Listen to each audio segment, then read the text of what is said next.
Olha só, pessoal, muito obrigado, muito bom dia a todos vocês. Vocês que não perdem nenhum Domingão do Carlão, acordam cedo todos os domingos para acompanhar nosso trabalho aqui pelas lentes do Canal do Boi.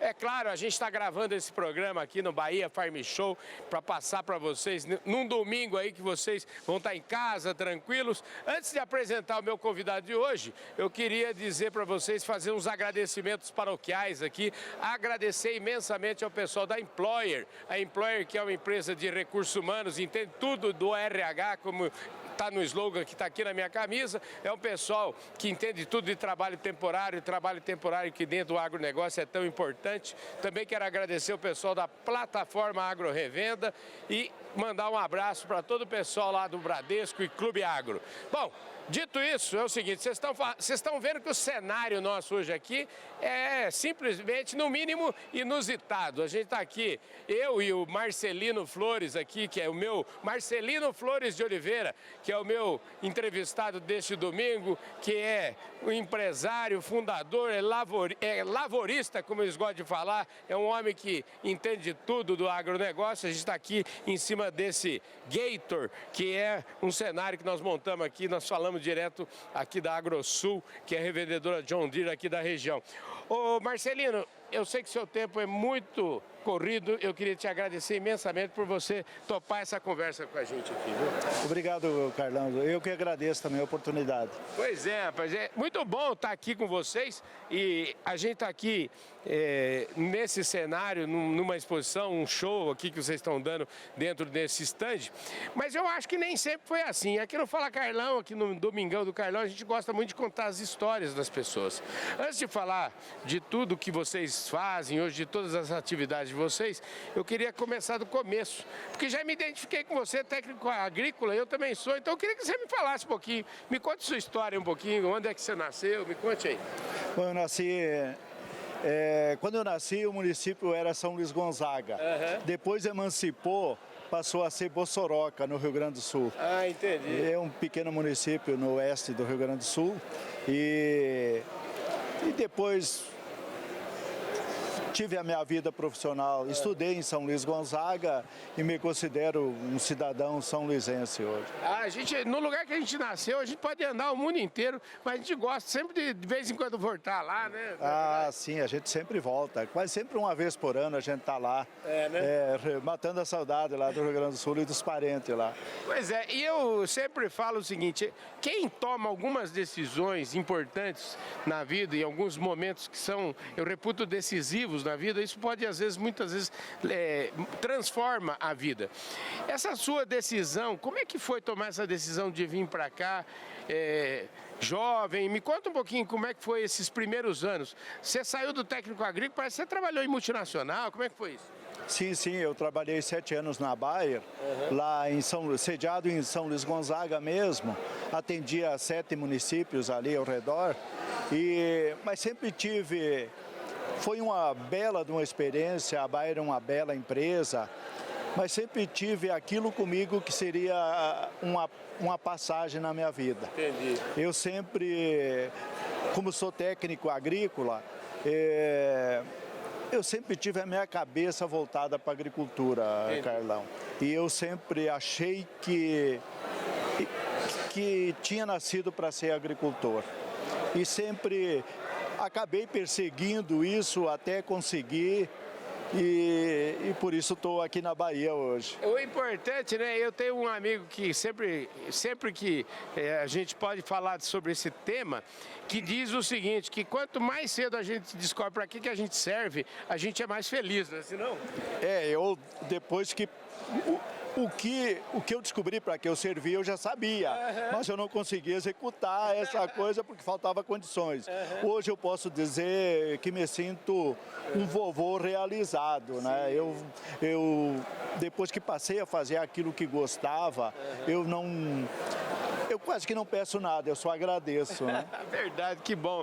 Isso é muito bom. Escute, seu pai, como é que é seu histórico de família? Eram pequenos agricultores? Me conte um pouquinho disso. Então, meu pai lidava com comércio, mas tinha uma agricultura pequena, né? Era de família de pequenos agricultores lá no Rio Grande do Sul. Como o meu pai, viu? Pois é. E aquilo sempre me cativou. Mexer com a terra era meu sonho e eu mexia desde menino, de 6, 7 anos. Eu já, como morava, me criei no interior, eu sempre mexi com a terra. Eu sempre gostei de mexer com a terra. Aquilo para mim sempre foi uma paixão. Que tipo de comércio? O que seu pai vendia lá? Meu pai tinha um comércio no interior lá. No interior de Bossoroca hoje, né? Que lá no Rio Grande do Sul é chamado de bulicho.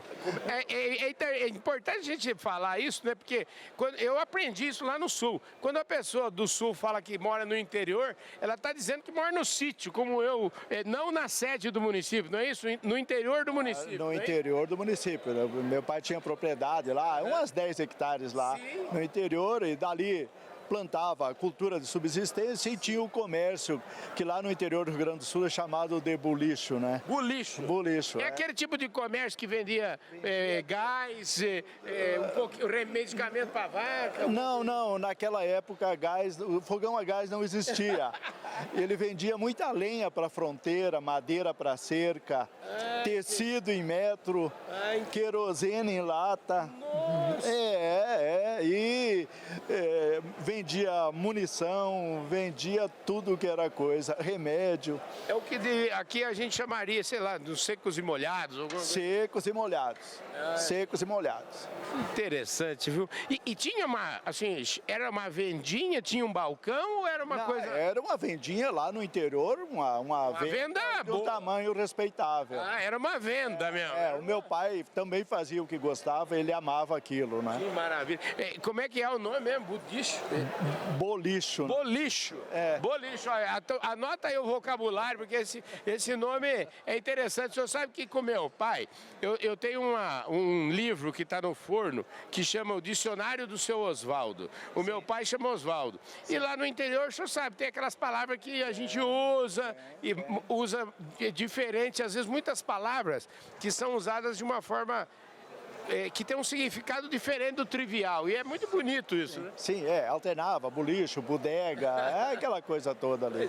Mas era um comércio, né? Era um comércio, vendia lenha em lasca para os fogões na fronteira, né? Sim. Que naquela época não existia gás, era tudo no fogão a lenha, né? Então era uma coisa bem antiga mesmo, né? Bacana, hein? E vem cá, os seus pais são vivos aí? Não, já são mortos já. Que Deus o tenha, com certeza está olhando por vocês. Deve estar. Como é que é o nome deles? Meu pai era Belisário Castro de Oliveira e a minha mãe Rita Flores Oliveira. Maravilha, eu quero dedicar esse programa para os dois. Muito obrigado. Esse programa valoriza muito a origem das pessoas, valoriza muito as raízes. Eu sou uma pessoa que valoriza demais isso, viu? Que bom, Carlão, eu também. Nós somos de origem simples, humilde, mas sempre valorizou família, valorizou honestidade, hombridade, transparência nos relacionamentos. Vale o que a gente fala, né?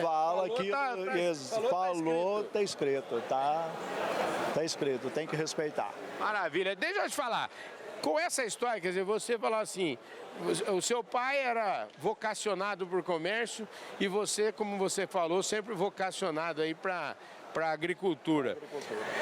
Aí você faz técnico agrícola, trabalha alguns anos na Bahia. Quando é que você toma a decisão de falar assim, como é que foi a decisão de vir para cá? Foi uma escolha sua ou foi, vamos dizer assim, uma oportunidade que alguém te deu? Como é que é? Carlão, depois que eu conheci o Chapadão do Sul, no Mato Grosso, eu fiquei fascinado pela planície, onde se fazia uma agricultura com rendimento de máquina, aquilo a perder de vista. Você fala assim, essa mesa aqui... Imagina, para mim que estava numa região ondulada, como é a nossa região lá de Serra, né? Então, aquilo ali, depois que eu conheci aquilo ali, fui picado pela mosca, aí não teve jeito, né? Daí, sem vir para cá, eu não descansei. Onde que tinha terra barata? passava a escritura, tu registrava, depois tu ia ver como ia pagar, era só aqui no Cerrado da Bahia, né? Então foi o lugar para onde viemos, né? O Mato Grosso já estava caro, entendeu? Então aí apareceu essa oportunidade de vir para cá e não agarrei com as duas mãos, não titubeei.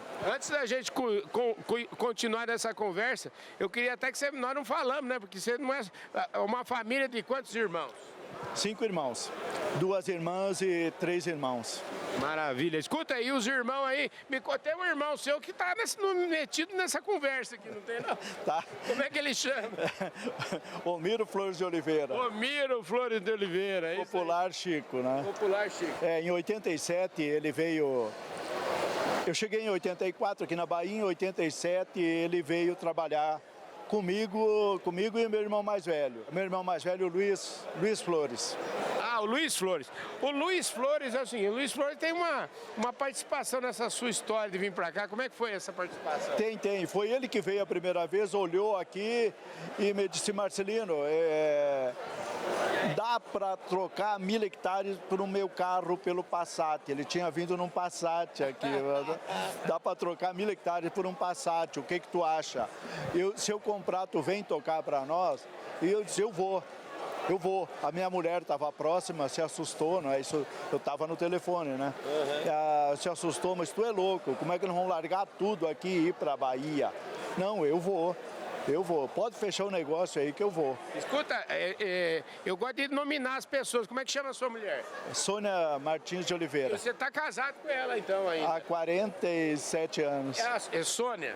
Sônia. Ô, Sônia, você é uma valente, viu, Sônia? Porque diante desse diálogo aqui, eu não sei não, viu? Não tem muitas mulheres que continuariam nesse diálogo. Falando assim, homem é doido a cabeça. Não ela se assustou no início, mas topou, viemos junto. Eu vim aqui, olhei, gostei, voltei lá.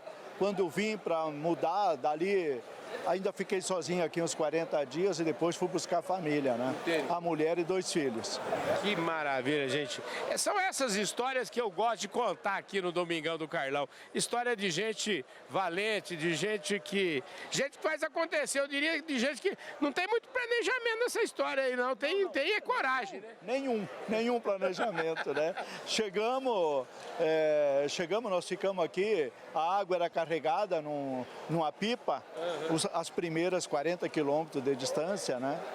E o banheiro, cravamos 4 estacas, colocamos uma lona e ali todo mundo tomava banho ali, sapionada, a família não estava, né, ainda. Aí ficamos praticamente acampados 3 anos. 3 anos. E aí para depois começar a construir alguma coisa, né? Que dureza, hein, gente? Hoje a gente vê todo esse sucesso, todo esse fervo aqui e ninguém... É por isso que eu gosto de valorizar essas histórias, porque quem quer começar hoje tem que procurar se inspirar nesse tipo de história. Se não tivesse fotografia, Carlão, nem a família, nem os filhos acreditavam. Nem os filhos acreditavam. Mas hoje eles olham as fotos e tem que acreditar. Ô Marcelino, deixa eu te falar, é uma dificuldade imensa. Antes da gente seguir, eu queria saber o seguinte, em algum momento aí nesses 3 anos, vocês falaram assim, gente do céu, teve algum dia que você sentou e parou e falou assim, gente, o que eu tô fazendo aqui? Será que esse trem vai dar certo? Ou você nunca pensou nisso? Como é que foram as dificuldades? Olha, foram muitas dificuldades, Carlão.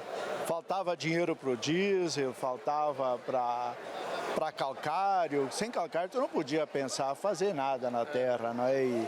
Mas no início a gente teve paciência, esperou o financiamento do Banco do Brasil, que foi parceiro desde o início, né?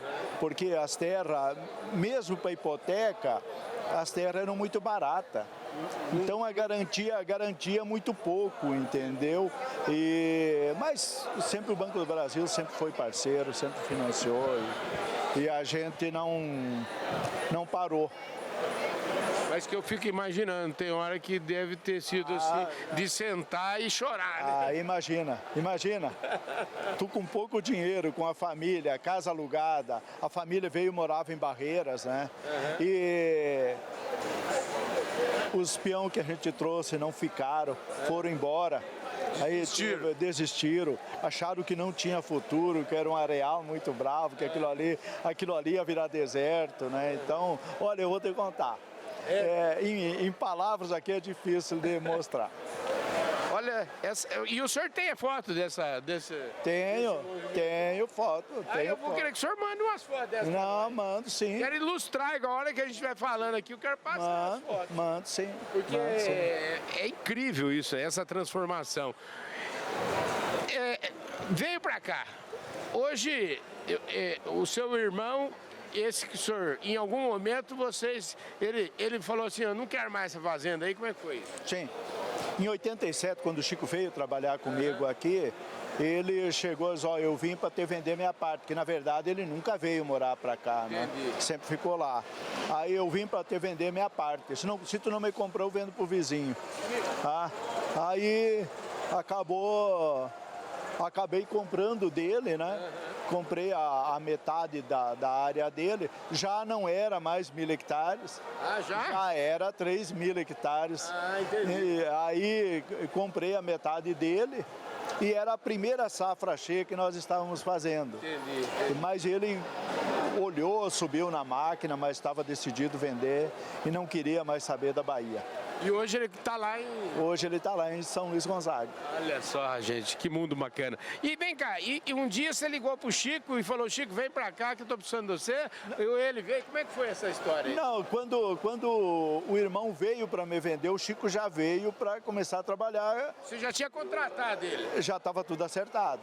Entendi. Aí o irmão quis levar o Chico de volta e o Chico disse, não, eu vou ficar por aqui, eu vou ficar com o Marcelino. Eu achei bom, né? Porque aí eu já não era mais sozinho, né? Eu tinha um irmão, né?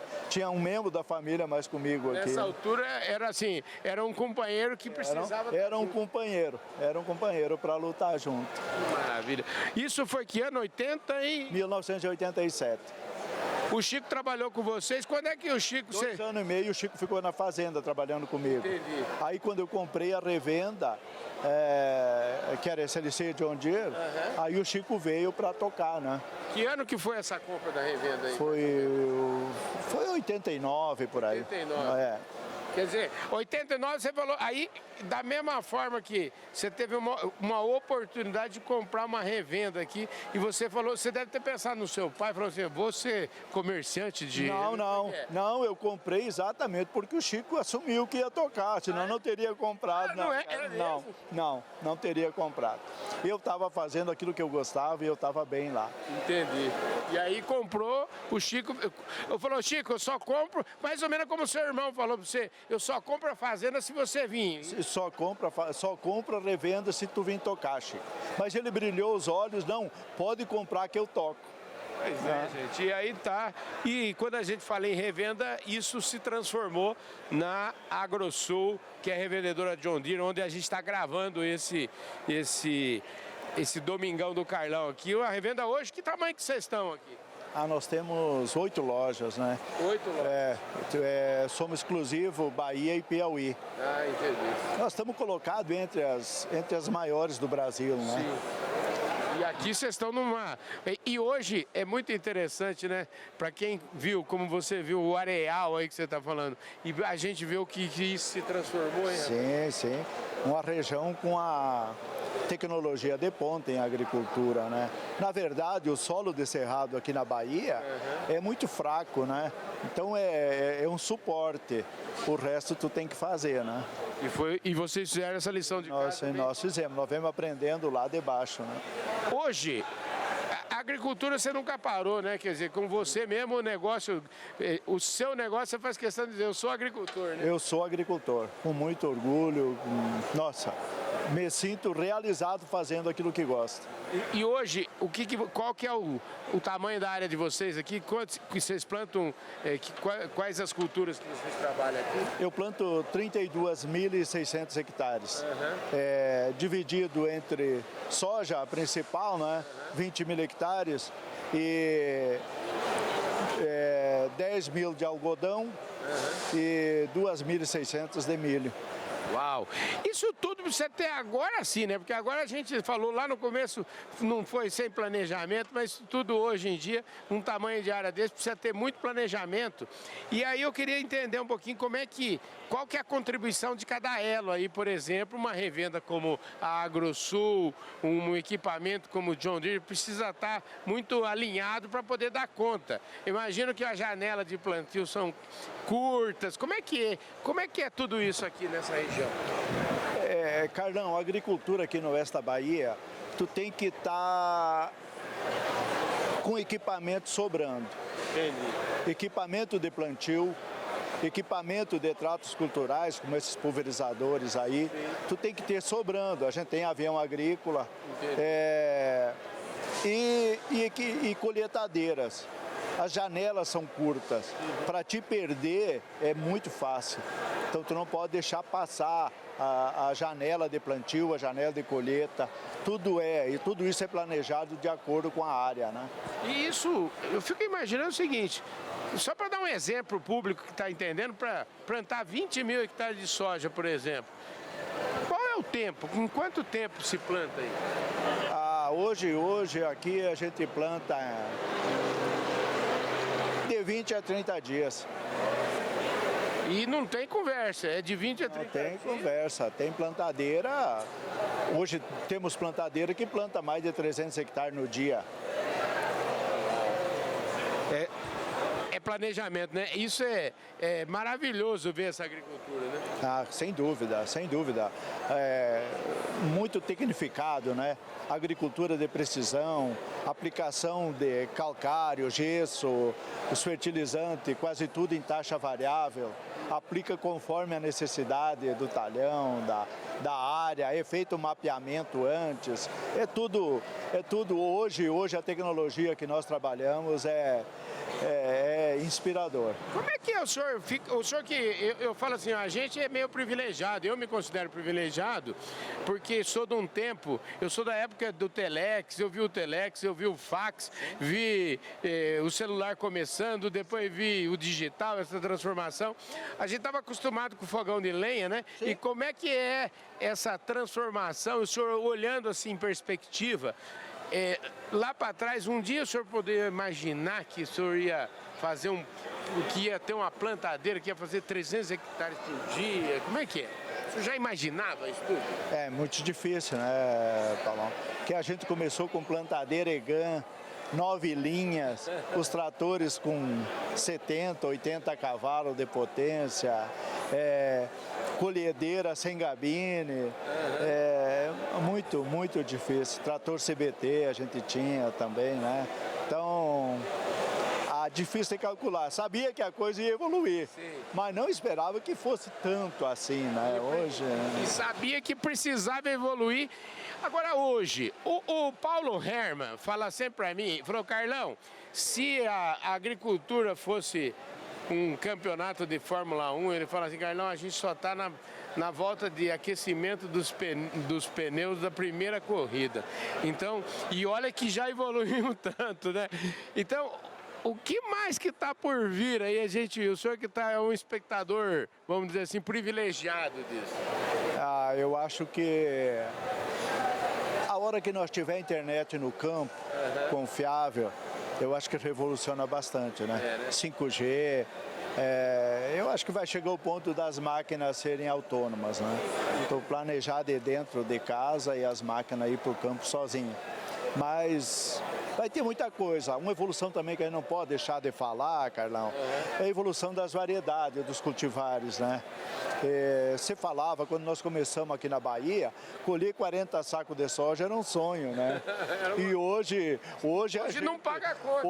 Hoje 80 sacos para nós se tornou corriqueiro já. Né? Então, milho chegando talhão, fechar talhões aí de 250 sacos por hectare.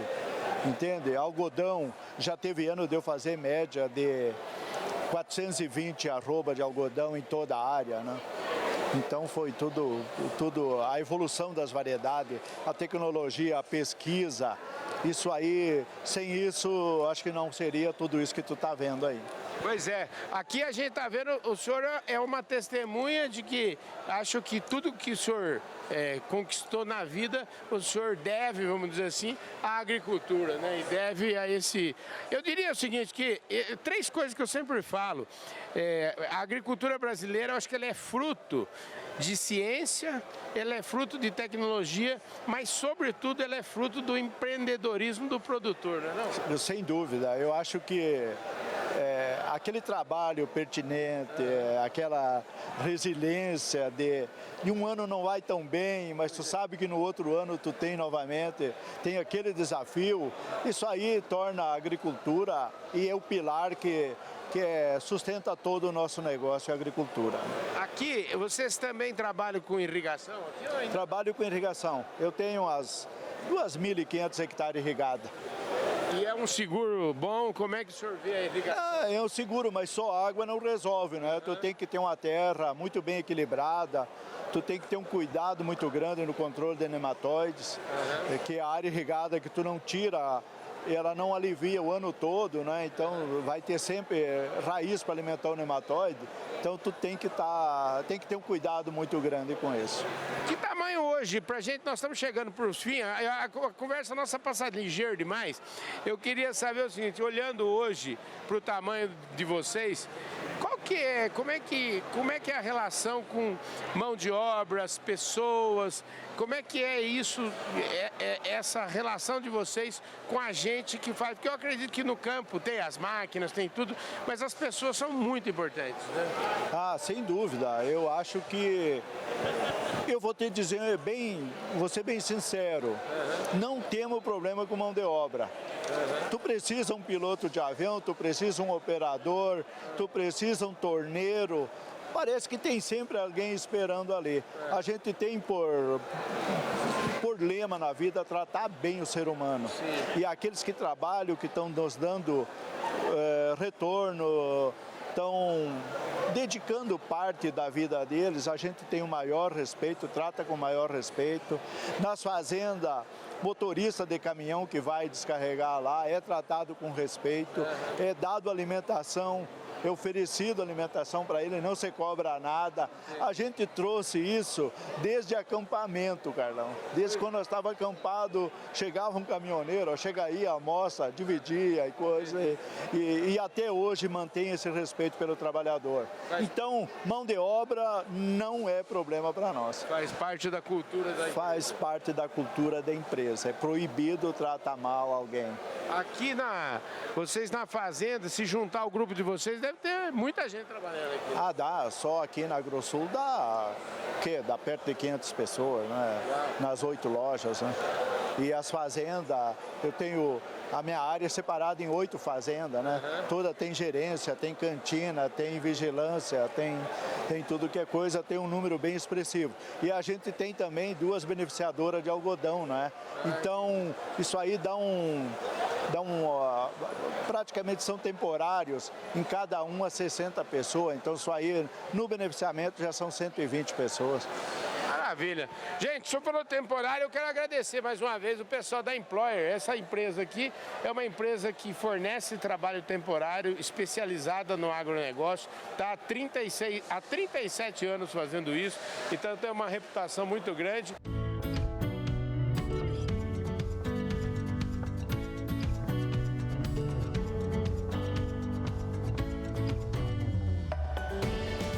Olha só, e diante aqui desse belíssimo equipamento aqui, Gator, não é isso? Gator. O Gator, direto do Gator, ou seja, o primeiro Domingão do Carlão que a gente faz em cima de um equipamento extraordinário, como é esse Gator aqui da John Deere. Estamos aqui na sede da AgroSul, aqui no Bahia Farm Show, e esse Domingão do Carlão agradece demais a sua audiência. Um forte abraço para todos vocês, muito obrigado, fiquem com Deus, até domingo que vem. Valeu!